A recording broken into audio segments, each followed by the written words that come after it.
Did the 90s robot boom get hijacked by only two names? Ask most people about mech cartoons, and they will run straight to Gundam or Transformers, while stranger, darker, and sometimes bolder shows were left buried in old TV blocks, forgotten VHS tapes, and half-remembered anime catalogs. Today, we are digging up 20 rare robot and mech cartoons from the 90s that deserved more attention, and one of them may have been too unusual to ever become mainstream. Robocop Alpha Commando 1998. This was Robocop after Hollywood had squeezed the metal out of him and turned him into Saturday morning machinery. Robocop. Alpha Commando took one of the darkest cyberpunk icons of the 80s and rebuilt him for kids, complete with cleaner violence, bigger gadgets, and a futuristic mission team setup. Instead of the grim corporate nightmare of the original films, this version pushed Robocop into global missions with Alpha Division, fighting high-tech villains and terrorist threats in a world that felt more toy aisle than crime thriller. And that is exactly why it is fascinating. It is not the best Robocop story, but it is one of the strangest reinventions of a violent adult franchise into a robot cartoon universe.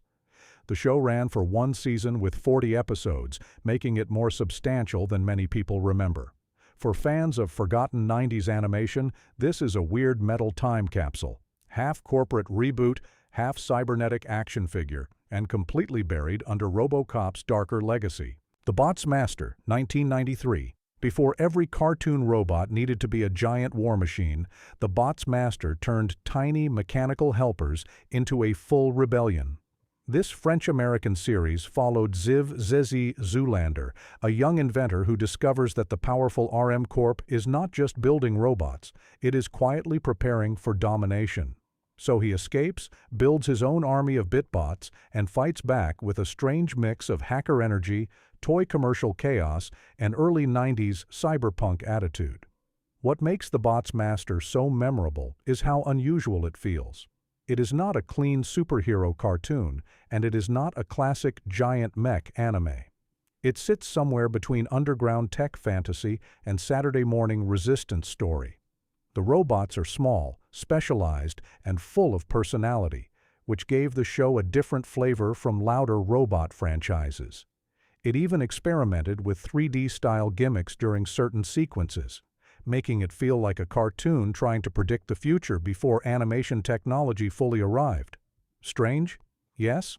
Forgettable? Absolutely not. Big Guy and Rusty the Boy Robot, 1999. This was what happened when American superhero energy collided with Japanese monster movie robot worship. Big Guy and Rusty the Boy Robot looked like a simple kid-friendly robot buddy show, but underneath the bright Fox Kids surface was a surprisingly stylish idea. An inexperienced young robot with a heart, paired with an old-school war machine built to save the world. Rusty is advanced, emotional, and desperate to prove himself. Big Guy is huge, patriotic, and almost mythic, the kind of robot that feels like a walking national monument. The show came from a Frank Miller and Jeff Darrow comic, and even though the cartoon softened the edge, it kept the central thrill. Giant robots punching through impossible threats while asking what makes a machine heroic. Its run was short, but its visual identity was strong enough to stick in the memory of anyone who caught it. It deserved a bigger life, because this was not just a robot cartoon. It was a lost bridge between comic books, kaiju films, and mecha anime. Exosquad, 1993. Some 90s cartoons sold toys. Exosquad quietly tried to tell a war epic. At first glance, it looked like another armored suit action show, with pilots climbing into rugged exoframes and blasting through space battles. But the story went much further than that. Exosquad built a serialized conflict between humanity and the genetically engineered Neo-Sapiens, turning a children's cartoon into something closer to military science fiction. It dealt with occupation, rebellion, prejudice, loyalty, and the ugly cost of power in a way that felt unusually serious for American animation of the period. The exoframes were not just cool machines, they were extensions of a larger war machine, tools used by people making difficult choices in a collapsing future. That is why fans still defend it so fiercely. It did not have the same brand immortality as Transformers, but it had ambition. Exosquad felt like a cartoon smuggling a darker space opera into afternoon television, and that makes it one of the boldest forgotten robot shows of the decade. Detonator Orgun, 1991. Detonator Orgun feels like the kind of anime someone discovered on a dusty rental shelf and never forgot. This three-part OVA throws viewers into a future where humanity faces an alien force tied to biomechanical warriors, identity, and violent cosmic conflict. At the center is Tomaru, an ordinary young man pulled into something far larger than his everyday life, connected to Orgun, a living weapon with secrets buried inside its armor. What makes it stand out is its raw, early 90s OVA energy. It has that intense, polished, slightly dangerous feel many direct-to-video anime projects had at the time. Bigger designs, heavier action, and a sense that the creators were not trying to soften everything for television. Directed by Masami Obari, it carries the muscular visual style that mecha fans instantly recognize. Detonator Orgun is not as famous as the giants of the genre, but that is part of its appeal.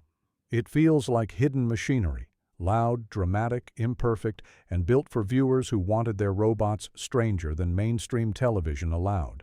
Kishan Core, 1993. What if World War II had giant robots, alien technology, and secret battlefield machines hiding behind history?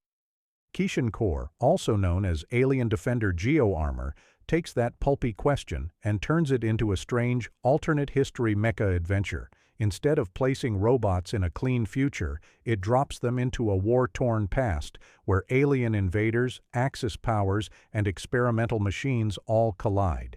That combination gives the OVA a very different texture from most robot anime.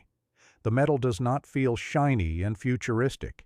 It feels heavy, dangerous, and stolen from forces humanity barely understands. The story follows secret technology, military pressure, and young characters caught in a conflict much bigger than themselves. It is the kind of title that sounds impossible until you realize how perfectly it fits the 90s OVA scene, where creators could blend war drama, science fiction, and outrageous machinery without asking permission from mainstream taste. Kishan Core may not be a household name, but its premise alone makes it unforgettable. It is history rewritten with steel fists. Orguss 02, 1993. Orguss 02 is the rare sequel that feels less like a continuation and more like a buried artifact from another world. Set long after the original Super Dimension Century Orguss, this six-part OVA shifts the focus to an early industrial society, discovering advanced mecha weapons known as armors. That contrast is what gives the story its strange power. These are not sleek future soldiers in a polished space fleet.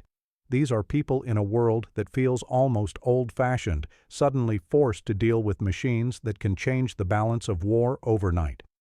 The result is a story about technology arriving before morality is ready for it. The mecha become political weapons, historical mysteries, and instruments of fear. Orguss 02 does not have the instant name recognition of Macross or Gundam, but it has a quietly haunting quality. It asks a question that still works today.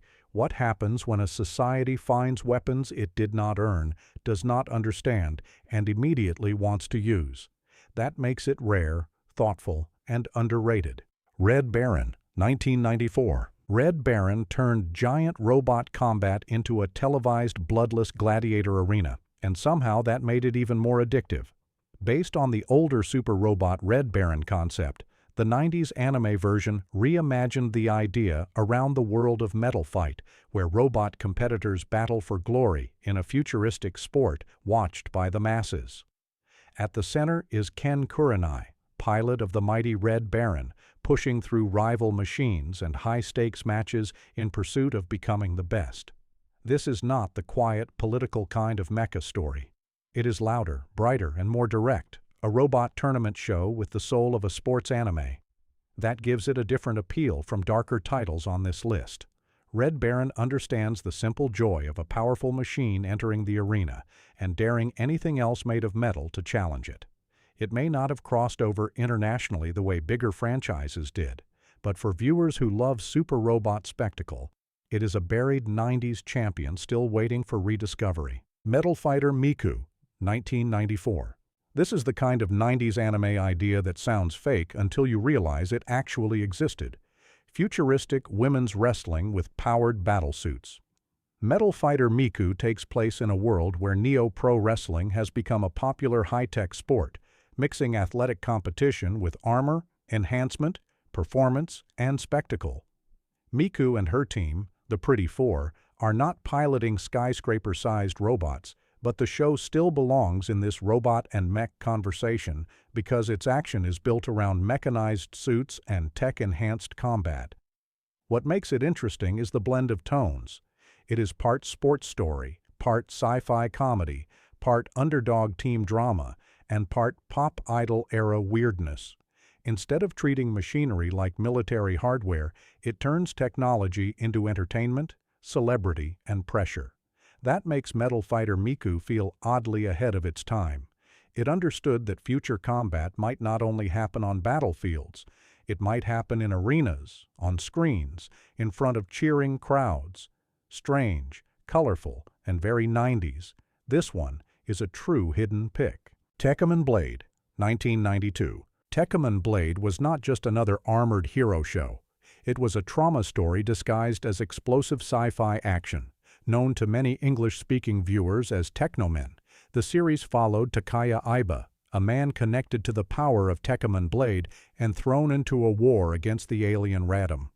On the surface, it gives you everything a robot action fan wants: armored transformation, space battles, powerful enemies, and a hero who looks like a living weapon. But the reason it lingers is emotional damage. The war is personal, the stakes are brutal, and the hero's power carries a cost that makes every victory feel unstable. The English version was heavily edited, which means many viewers only saw a softened form of a much darker story. That makes the original even more interesting to revisit. Tekkaman Blade sits between superhero anime and mecha tragedy, using armor not as fantasy wish fulfillment, but as a curse. It is one of the decade's most intense forgotten machine war stories. The Vision of Escaflowne, 1996. Escaflowne asked a dangerous question for mecha anime. What if the robot was not science fiction, but myth? The Vision of Escaflowne begins with Hitomi, a high school girl pulled into the world of Gaia, where kingdoms clash, fate feels alive, and giant armored machines move like relics from a dream. The Escaflowne itself is not just another cockpit with weapons attached. It feels ancient, almost sacred, a biomechanical knight standing at the crossroads of fantasy, war, romance, and prophecy. That mixture made the series stand apart from the usual Steel and Space formula.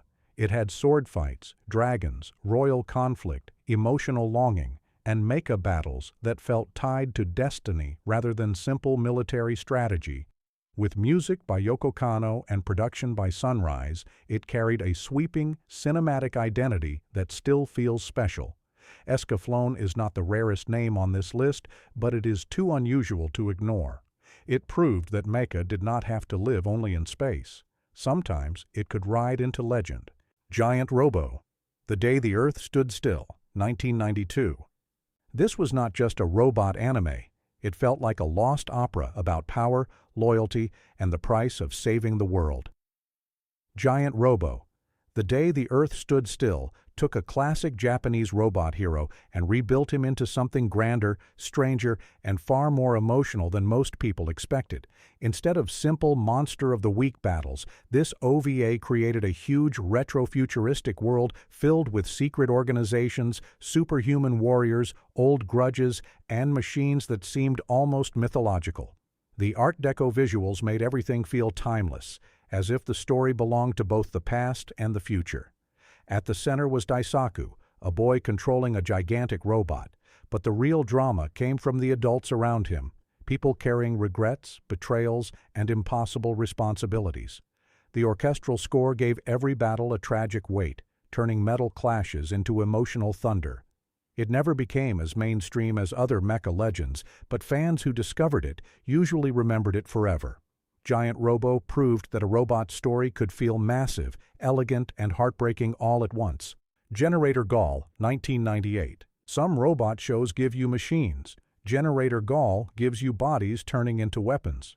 This late 90s hidden gem begins with three young men arriving in the past, trying to stop a terrifying future before it happens.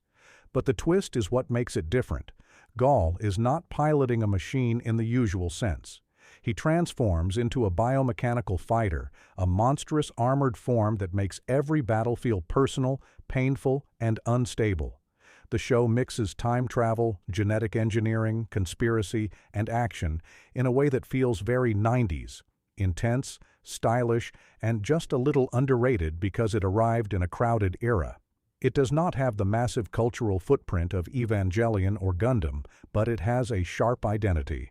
The danger is not only outside the hero, it is inside his own altered body. That gives the action a darker emotional edge. Generator Gawl works because it turns the fantasy of power into something frightening. The machine is not parked in a hangar. The machine is the person, and that makes every transformation feel like a warning. Martian successor Nadesico, 1996. Nadesico looked like a cheerful space adventure until it started laughing at the entire mecha genre and then breaking your heart anyway. Martian successor Nadesico followed the crew of the spaceship Nadesico as they fought in a war involving Mars, mysterious enemies, and a military machine that never feels as clean or heroic as people want it to be. What made the series brilliant was its tone. One moment it behaved like a parody of classic robot anime, poking fun at heroic speeches, obsessive fans, and dramatic pilot cliches. The next moment it shifted into genuine sadness, trauma, and uncertainty. Its characters were not polished legends, they were messy, funny, damaged people trapped inside a war that kept getting uglier. The show also understood anime fandom itself, using the fictional series GaoGaiGar as a mirror for how people romanticize old robot stories. That self-awareness made Nadesico feel ahead of its time. It was funny without being empty, emotional without becoming dull, and clever without losing its action. Under the comedy was a sharp message. War is never as exciting as the cartoons make it look. The King of Braves GaoGaiGar, 1997. If subtlety had a sworn enemy in 90s mecha anime, its name was GaoGaiGar. The King of Braves GaoGaiGar did not whisper its ideas, it shouted them with combining robots, heroic poses, impossible weapons, and pure super robot confidence. As the final television entry in Sunrise's Brave series, it arrived like a celebration of everything loud, colorful, and emotionally sincere about giant robot storytelling. The plot followed the gutsy Geoid Guard as they defended Earth from the alien Zonder threat using advanced machines, courage, and some of the most exaggerated robot attacks of the decade. But what makes GaoGaiGar more than noise is its total commitment. It believes in heroism completely. It believes a machine can become a symbol. It believes courage can be treated almost like a power source. In a decade where many mecha shows became darker, more psychological, or more political, GaoGaiGar went in the opposite direction and made sincerity feel powerful again. It is not rare because fans dislike it. It is rare because outside serious mecha circles, too many people never discovered how wildly entertaining it really is. Getter Robo, Armageddon, 1998. Getter Robo. Armageddon feels like someone took classic super robot energy and threw it directly into the apocalypse. This OVA did not try to make giant robot warfare clean, simple, or polite. It opened with chaos, betrayal, monsters, destruction, and a world already pushed to the edge. The Getter machines were not graceful heroes floating through space. They felt violent, unstable, and almost alive, powered by a force that seemed bigger and more dangerous than humanity understood. The characters matched that energy. They were intense, angry, wounded, and often morally complicated, giving the series a roughness that separated it from smoother television robot shows. For viewers who only knew the polished side of mecha, Armageddon could feel shocking. Its action had weight, speed, and madness, with robots smashing through enemies like weapons from a nightmare. But underneath the destruction was a deep respect for old-school super robot mythology. It took a legendary franchise and made it feel raw again. Getter Robo. Armageddon is not gentle nostalgia. It is nostalgia with teeth, fire, and a warning siren screaming in the background. Gasaraki, 1998. Gasaraki is what happens when a mecha anime refuses to behave like a toy commercial and starts acting like a political thriller. Instead of bright hero machines and simple alien enemies, this series builds its tension around military power, corporate interests, ancient rituals, and modern geopolitics. The tactical armors are not glamorous super robots. They are heavy, practical, and frighteningly believable weapons used in conflicts that feel closer to real-world military strategy.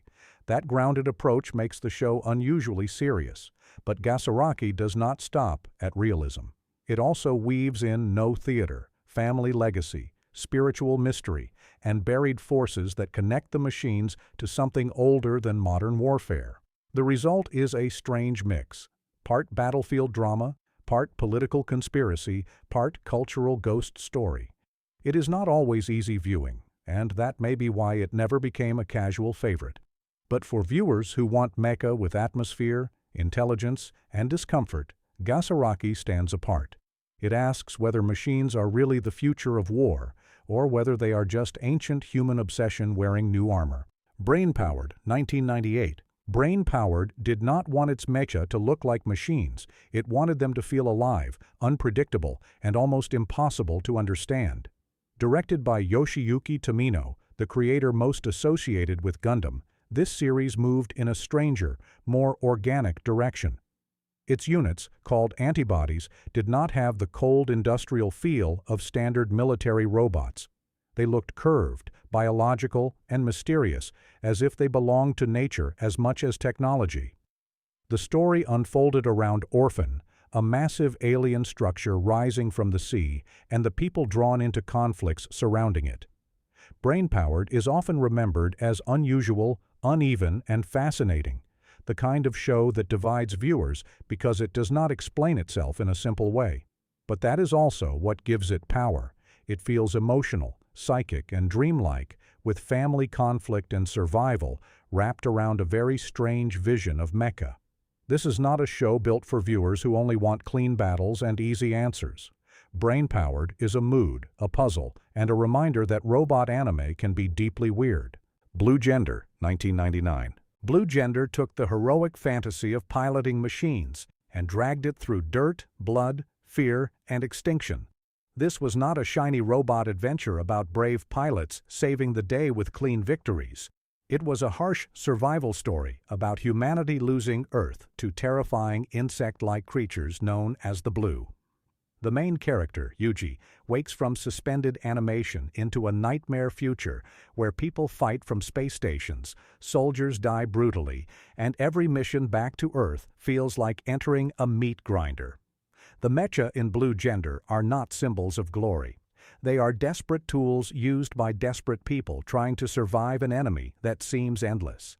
That is what gives the series its edge. It mixes military science fiction, body horror, ecological dread, and emotional trauma in a way that feels grim even by late 90s standards. It may not be as famous as other anime of its era, but it leaves a mark because it refuses to make survival look heroic or comfortable. Blue Gender's message is cold and unforgettable. Sometimes the machine does not make you powerful. It only keeps you alive a little longer. The Big O, 1999. The Big O did not feel like it came from the 90s. It felt like it had been waiting in the shadows of a forgotten city for decades. Set in Paradigm City, a place where everyone lost their memories 40 years earlier, the series follows Roger Smith, a stylish negotiator who lives like a noir detective and pilots a massive black megadeus called Big O. The show's genius is atmosphere. It blends giant robot battles with detective fiction, Batman-like urban style, old Hollywood shadows, jazz moodiness, and philosophical mystery. Every episode feels like another cracked window into a city that knows more than its citizens can remember. Big O itself is not just a robot. It moves like a buried secret, rising from underground like judgment in metal form. The series stood apart because it was not chasing the usual mecha formula. It was cooler, quieter, stranger, and more mysterious than most robot cartoons of the decade. Even today, it feels cult rather than mainstream. That is why it earns the top spot. The Big O was not just rare, it was unforgettable. So maybe the 90s robot boom was never just about the famous giants. Behind Gundam and Transformers, there was a stranger world of forgotten machines, haunted pilots, living armor, and cartoons that dared to get weird. Some were brilliant, some were messy, but all of them had personality.